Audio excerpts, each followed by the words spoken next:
Pengkhianat ini. Pengedar narkoba adalah pengkhianat bangsa kita. Kenapa? Dia merontokkan segi-segi bangsa kita.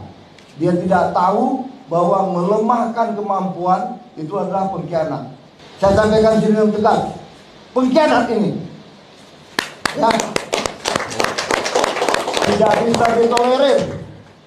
Ya, kita darurat narkoba. Pengalaman sejarah, ada perang candu di suatu negara dan sebagainya, itu diulang lagi sekarang ini. Bayangkan dampak akibat daripada narkoba untuk bangsa kita. Saya sampaikan kita harus perang melawan narkoba. Sudah cukup. Sudah cukup mereka bermain-main. Kemudian dikaitkan lagi secara agama, mereka mengaku orang beragama, tapi ini barang mudarat.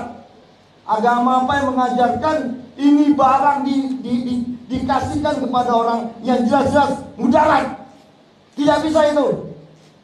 Bayangkan pertanggungjawaban, dia ego, dia mencari uang dengan menghancurkan kehidupan orang lain, memberikan hal yang mudarat. Kalau dia mengaku beragama, agama apapun dia, berarti dia tidak menjalankan akidahnya.